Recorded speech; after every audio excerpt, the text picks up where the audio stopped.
News AM 970. WSTX.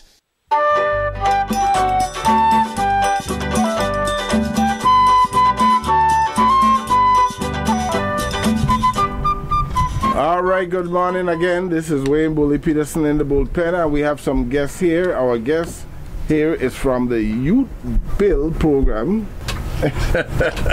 from the Virgin Islands Houses Authority, okay? And with us here we have... Good morning, Mr. Peterson, and good morning to your audience. My name is Carla Joseph, and I am the program manager for the Virgin Islands Housing Authority, YouthBuild, U.S. Virgin Islands, and Section 3 programs. And joining us this morning as well are one of our former YouthBuild participants, and I've hired her to assist with our outreach and recruitment for the program territorially is Ms. Kenesha Berkeley, and also joining us is a current YouthBuild participant, Mr. DeAndre Mobley. Okay, let's start off quick by letting people know exactly what YouthBuild is. What's your mission in YouthBuild? YouthBuild U.S. Virgin Islands is a youth leadership and development program geared towards young people 16 to 24 who are out of school and unemployed. Damn, I missed it by a year. And what we do is very unique. We offer young people an opportunity to receive academic remedial courses, and for the first time ever, we will be offering high school diplomas through Penn Foster. Also, construction training, leadership development, job readiness skills. And we also, at the end of the program, we assist in placing them in a job. And they receive counseling, and we follow our young people for a number of years. And we're always cognizant that our young people are going to need supports. So it's very vital for us to be here to support them, as we've done with Ms. Berkeley here, to continue to nurture their natural abilities so it can be unleashed positively in our community. Okay, you mentioned you provide academic skill as well as vocational through your construction program, right? That is correct. Are there, do they work together, or it's either or? It's our program curriculum is integrated. Okay. So if you're going to come to the program to also receive the construction trade, you also will be receiving the academic remedial courses. Wonderful. So what happens is we are required, because of our grant, to provide 40% academic, 50% construction, and 10% leadership. That's why we're always talking about the leadership component. When you say construction, what kind of vocational skills is involved in that? It's mainly the 4 construction trades: masonry, carpentry, electrical, and plumbing. Oh, right. You getting 4 people together, you could build anything. Well, that's our vision. That's our vision. That's part of our vision, and our vision is to definitely unleash the positive energy our young people offer, and to prepare them for not only our local, our regional, but our global communities. We know these are young people. They are going to travel off island, and so we want to assure that when they're leaving our shores, that they are prepared and equipped so that they can plant the VI flag anywhere. Is there an entrepreneurship component to your program? We don't have a firm entrepreneurship component, but we do partner with the University of the Virgin Islands SBDC program to provide that level of support and training. What we were able to do, and that's just moving into another element that we're going to be offering, is a apprenticeship program. We would just receive funding from the Office of Insular Affairs, U.S. Department of Interior, to begin putting together that pilot program. So everything has a cost, but we are looking at how we can better prepare our young people for the various changes that comes along with life, and so that they continue to be resilient and self-sufficient. Okay, and the vocational portion, what formats do you use? Is it on the job kind of a training or formal classroom? There is a formal classroom setting where they receive the OSHA 10, because in construction, safety is number one. Yeah. And then, of course, they receive some formal other NCCR training, and then they also are coupled with the hands-on construction training too. Okay, that's wonderful. How much students have been through your program? Because I remember hearing about this program many years ago. So I know you're fairly new to this, or how long have you been on the job? I have been with YouthBuild since 2007. Since 2007. Mm-hmm. Okay, because I know I heard about this a long time ago. How much students have passed through this program? Territorially, because YouthBuild not only functions in the island district of St. Croix, but we also function in the island district of St. Thomas and St. John, and we've had. You cover both districts? I do. Oh. Have a lot of frequent flyer miles there. I don't know about the frequent flyer miles, but I do know that it's very taxing. But when you see our young people and where they came from before they entered the program and where they are today, similar to Ms. Berkeley, we call it in the YouthBuild movement, in the youth movement, the coolest aid. When you drink that cool aid, it just invigorates you, and young people. Yes, it builds you up, and the young people inspire you daily because they are able to receive this opportunity and transform their lives and help rebuild our community. And that's something that is so incredibly awesome for our young people. How successful have you been in job placements, though, after the program? Oh, I'm so glad you asked that question. We, on our last federal grant from the USDOL, that's where we receive the majority, if not all, of our funding. We don't receive any local funding. Our funding is based on various outcomes. And so one of the outcomes is placement. And in our last grant cycle, which was in 2011, we were asked, based on the grant, to place 70% of our young people in jobs. And how did we do? We placed 75. Wow, that's good. And it's not us doing it. I just want to give the credit to the young people. We have some dynamic young leaders who are just waiting for that opportunity. YouthBuild is such a critical component of all of the other services, is that we provide that opportunity to our young people. It is a leadership program because our young people have a say in who is hired on the team, on the staff. Oh, okay. The young people are the ones who are disciplining the other young people when they are acting out. They have ownership, yes. Yes, they have to have that ownership, because the program is not about us who are the staff people who are preparing. It's about the young people and getting them prepared and ready for life. And to become self-sufficient. So we've done really well, and I'm sure Ms. Berkeley is here waiting to anxiously waiting for her turn to speak, because she can really speak from the heart, since she is a past YouthBuild participant. All right, let's hear from Ms. Berkeley. Good morning, Mr. Peterson, and your listening audience. Yes. Like Ms. Joseph said, my name is Kenisha Berkeley, and I'm a former YouthBuild participant. I'm also right now the outreach and recruitment coordinator of the program. Okay. I started a program in 2010.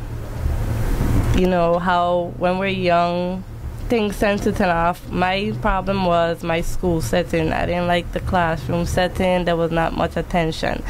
I left school, went into the YouthBuild program.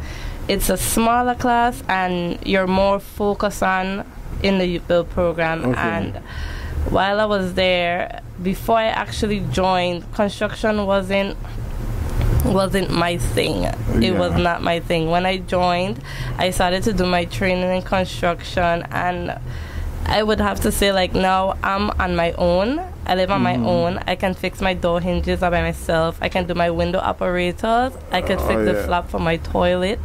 I can basically do. Yeah, those are kind of like skills that because you know you're going to get to do those things throughout your life. Yes. Yeah, like I can basically do that on my own, which is a good thing. And also with the job readiness, while I was in the YouthBuild program, like when summer come around, the program helped us to get into summer jobs where I learned my experiences to do computer, to have my hands on with computers and office experience. And furthermore, did you say you left school? Did you get to earn your GED or through YouthBuild? Yes, I did. Okay. Yeah, you went on further education beyond that? Yes, right now, as we speak, I am studying criminal justice with Everest University Online. Oh, that's wonderful. That's yes, wonderful. Sir. So eventually you want to go into that field?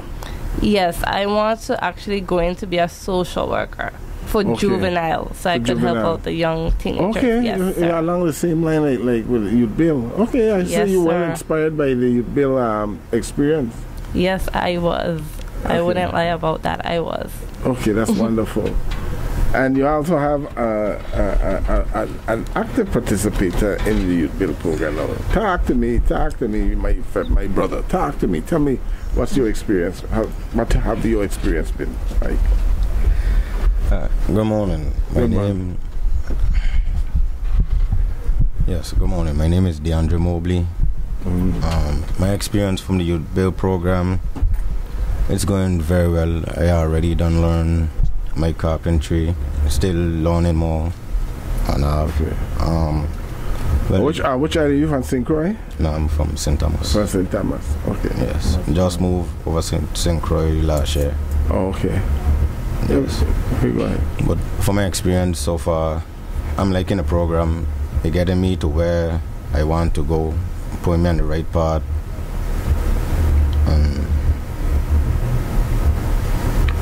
Okay, what were you doing before you got involved with YouthBuild? Well, basically, I didn't get a chance to finish high school. So after I come out of high school, I went Job Corps to try and get my GED or diploma. Didn't really like the way how things was going, so I came back home. Then me and my mother, we moved to St. Croix. YouthBuild sent me an application in the mail. Take the chance, went to it, and I'm really liking how YouthBuild have everything set up. Now you're working at your GED? Yes, I am. Oh, that's good. That's important. Okay, and you're doing the construction and your carpentry and stuff now. But is that what you want to do forever, or you have another vision or in the future for yourself? Where you want to go with this? Well, at first, construction wasn't always my first option. My first option was basically it was like doing something with my hands, being a handyman, helping out people. But since now I'm into this construction in the program, you have gotten me where I wanted. So you mentioned carpentry. Are you getting any exposure to the electrical and the plumbing and the masonry too, or you just focusing on carpentry? Well, get a little touch on each and them. Well, yeah, I have a touch of each of everything right about now, but mostly carpentry. Right, that's the one I like the best. Yes. All right, that's good. Dougie, you have anything you want to Well, I the reason why I thought this was such a great idea to have them come here is because YouthBuild has been around quite a long time, and sometimes things get taken for granted. Yeah. And I think that it was important that the community become refreshed as to what YouthBuild is about, and for the parents, the young people, the grandparents, whoever, because they may know someone that YouthBuild just fits the niche for their child. And I like what Miss Berkeley said. She was in an environment where the environment wasn't the right one for her, and having an alternative that was leading toward the education component as well as the skills component, this when you call a plumber, you're going to pay at least $75 up front before they even touch anything, So all of a sudden now, a simple little thing like changing the flap or the water bill are going to come because the flap had need to change. Yeah. And the water was just running 24 hours a day. So all of a sudden, these life skills, as you said, these life skills come back home to make all the difference for these young people and as they develop and become our future business people. What's the capacity of your program? What's the maximum capacity? How much young people you could take into your program at one time? Based on the grant that we were awarded, we have a capacity of 70 young people over the 2-year span of the core programmatic period. Right now, we have 28 young people enrolled combined in both Island District. We're having our open house tomorrow evening from 4 to 7 p.m. at our location in Rio Diaz Heights, and we're going to have applications, also brochures about the program. Our young people are going to be there just to give you a tour because they've done a fantastic job not only of constructing a miniature house for the housing fair next week, but also of rehabilitating our warehouse where we're now located in Rio Diaz. I mean, you'll see a picture on the bulletin board of a collage of what work our young people have done over the 2 years. So what did they actually build it and restore it and everything? I'm telling you, that's your main point of operation? That's our facility.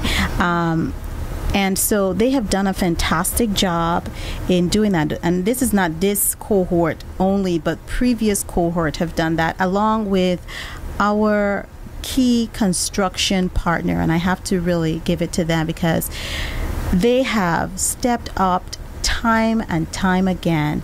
GEC LLC, Mr. John Wessel, have been a staunch supporter of the young people. If they have a job that's happening in St. Thomas or St. Croix, the first thing he's saying, Ms. Joseph, we're going to need some young people. And to provide that with the opportunity to earn an honest living and continue to hone their construction trade that we've taught them. That's wonderful. That's wonderful. And you say you don't use local funds. It comes from this is federal program, right? Yes. About, I would say, 99.8% of our funding is federal, and we compete.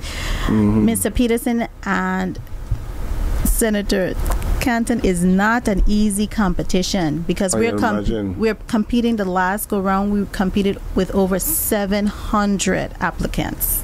But the fact that you were selected, though, is a good sign that you're doing things right. Because earlier we was talking about doing proper accounting, doing proper reporting, and all these things that goes along with these grants. So again, you've been around, that mean you must be doing something right? Well, it's not me. I just don't want to say it's me. We have a team. Your team. Your team. The Virgin Islands Housing Authority, of course, led by Mr. Robert Graham, and we have a really great CEO Lydia Hughes. They're very passionate people about preparing our young people. We have a CFO who really is hands-on with YouthBuild, Ms. Cecile Foy. They have spent sometimes evening and midnight to assure that we have everything in place. Okay, so it's a team, and that level of teamwork with knowing what we are doing is preparing our young people, and the commitment and the commitment and the passion to do this work and to help prepare our young people. Because remember, some of our young people are out of school. They've been touched by the judicial system. They've just been let down all over. They're disengaged, disenfranchised, and so to help build them, that's the YouthBuild. Help build them up. Okay, I'm hearing my music, so I have to go on a break, and we'll be right back in the bullpen after these messages. AM 970 WSTX.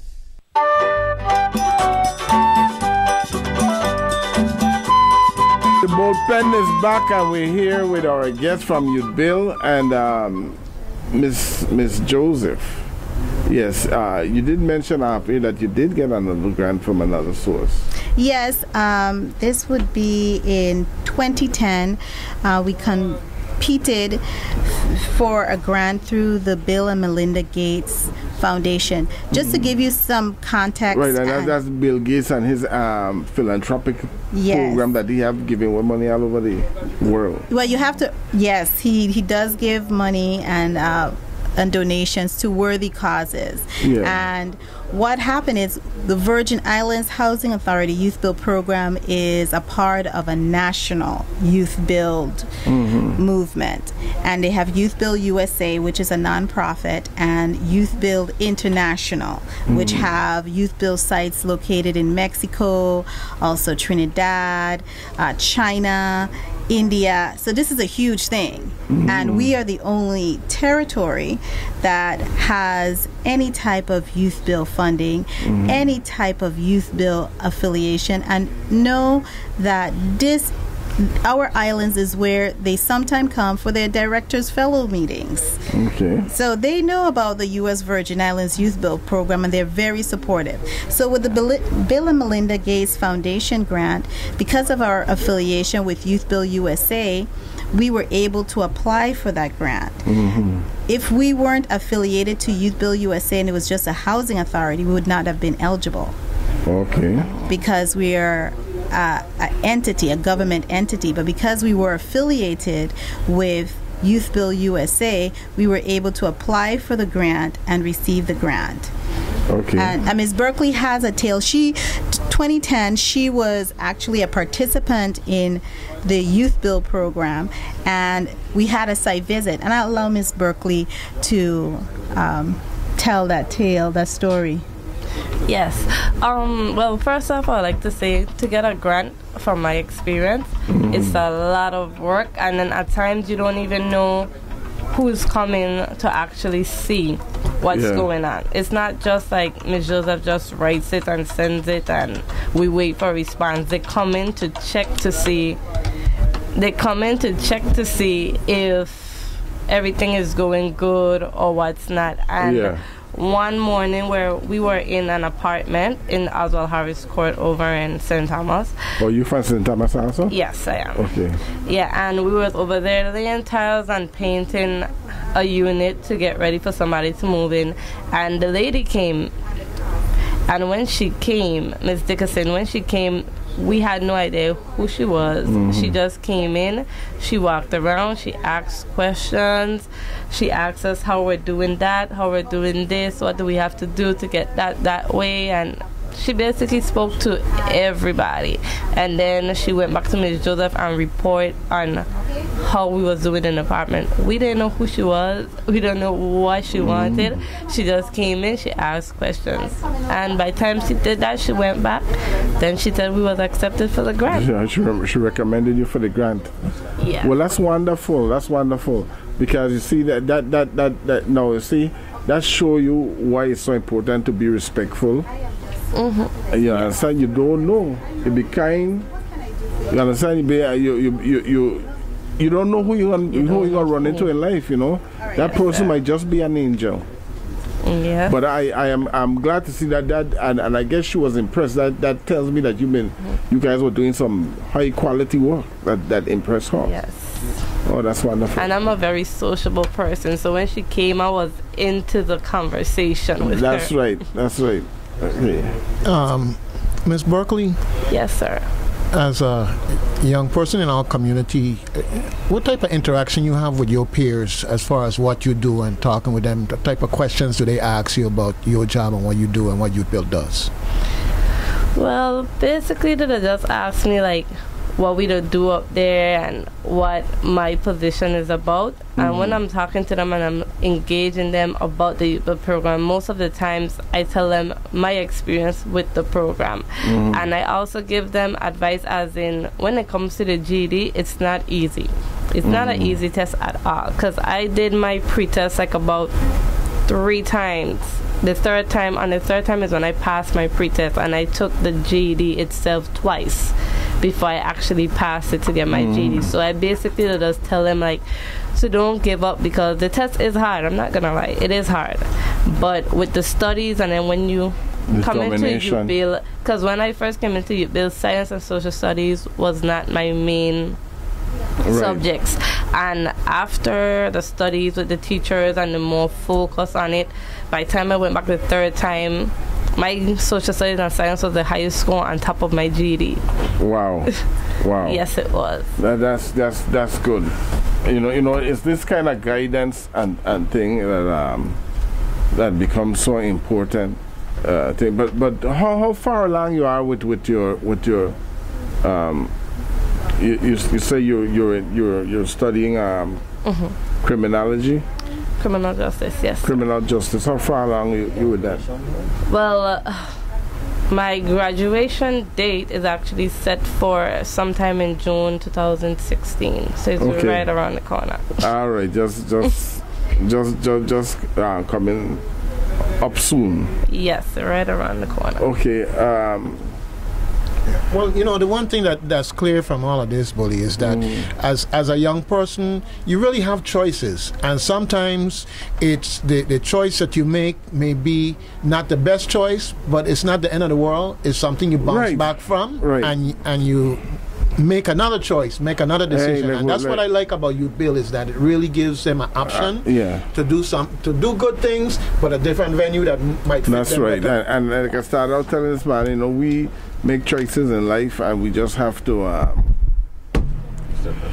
continue living regardless. Yes. All right, Miss Joseph, anything else you want to say before we wrap up?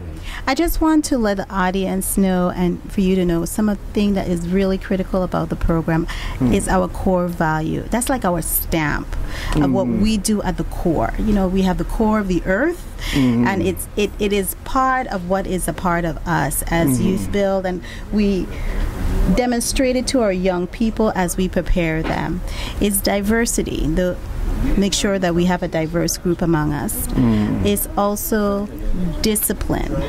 Our young people are going to be disciplined with being punctual. The story that Miss Berkeley, sorry.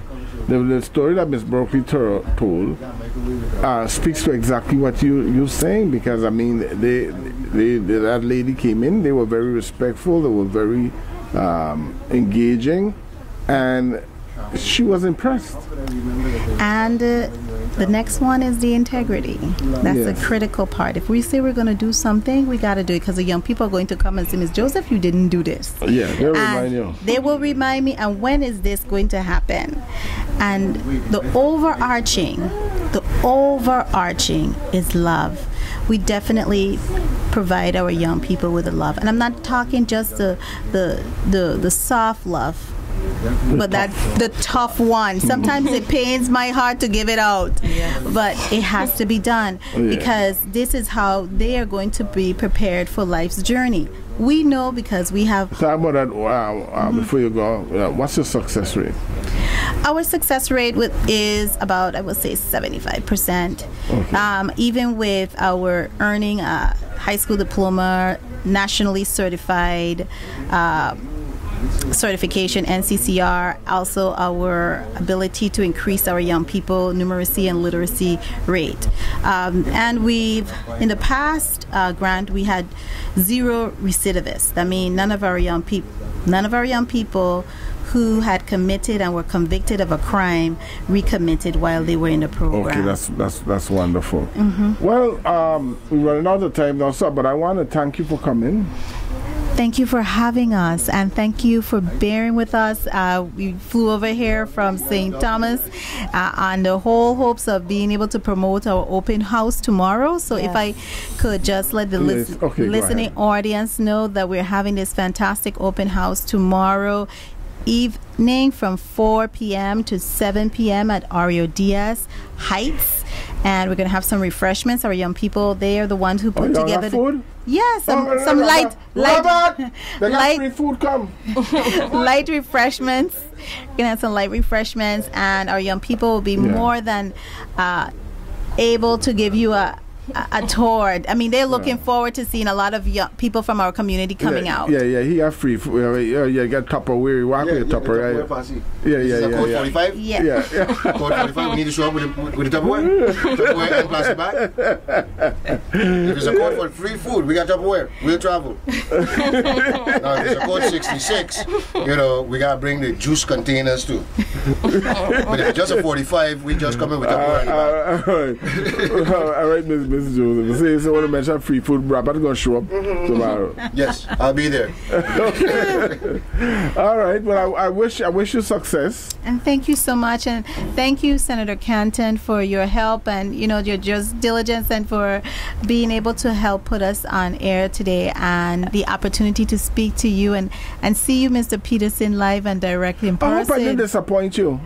Absolutely not. Okay. You have a beautiful smile. And that's one of the things I like. Put on the guitar, boy. She just said it was a beautiful smile. You guys start serenading. Yes, he does, and he has a beautiful laugh as well. Okay, well, nice meeting you too. Right. Just make an appointment in advance in another 3 months, 4 months. Yes. Quarterly. And you're welcome back. Come on back and give us a follow-up, because it's important to keep hitting it, because our young people need to know about these resources that are available to them. And not only that, the community need to know that there's these positive programs going on, because too many times you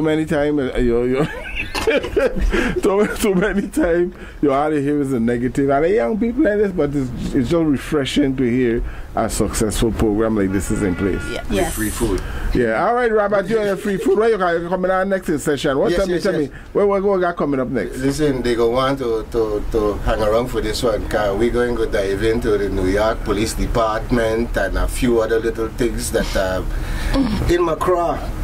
All right. And I don't know if I'll be able to just swallow it that easy. Okay. Since these didn't bring no free food with them. But all right. That's a cup tomorrow. Yeah. All right. Well, thanks a lot. Thank you. Thank you.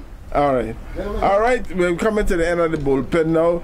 Before we go, I just want to just thank all my guests and thank my listeners and the callers out there for calling in. And I just want to just remind people that this situation we're in, our whole economy and thing, it is ours to solve, okay?